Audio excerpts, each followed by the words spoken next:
भाई मुस्तकिल नहीं होता, मुस्तकिल होता। मुस्तकिल, मुस्तकिल का मतलब परमानेंट, स्थाई वगैरह, और मुस्तकबिल का मतलब फ्यूचर, भविष्य। शिर्क किसे कहते हैं? भाई नूरुद्दीन, शिर्क नहीं होता, शिर्क होता है। शिर्क, शिर्क का मतलब होता है अल्लाह के साथ किसी को शरीक करना। इस्लामी मान्यता के अनुसार अल्लाह के साथ किसी और को शरीक करना शिर्क कहलाता है। स्नोफॉल को क्या कहते हैं? स्नोफॉल का मतलब है बर्फ़बारी, ठीक है। हिमपात हिंदी में कहते हैं और उर्दू में कहते हैं बर्फ़बारी, रेनफॉल, बारिश गिरना, बारिश होना। और बारां भी कहते हैं इसको, बारां। वैसे बारां नाम का एक शहर भी है राजस्थान में, कोटा, बारां, है ना। तो बारां उसी को, वही शब्द है बारां, उसका मतलब होता है बारिश होना, बारिश। फ्लड, फ्लड को कहते हैं उर्दू में सैलाब, सैलाब। देखो दोस्तों, आप भी सीखते रहिए, ये बहुत समझदार हैं क्वालिटी जी, इन्होंने मेरे कहे अनुसार अलग अलग शब्द भेजने शुरू किए और मैं लगातार बता रहा हूँ।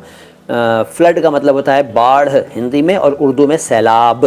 फिर इन्होंने लिखा है ड्राउट, DROUGST, इसको कहते हैं सूखा आम हिंदी में, लेकिन अच्छी उर्दू में आप पूछें तो इसके लिए है शब्द कहत।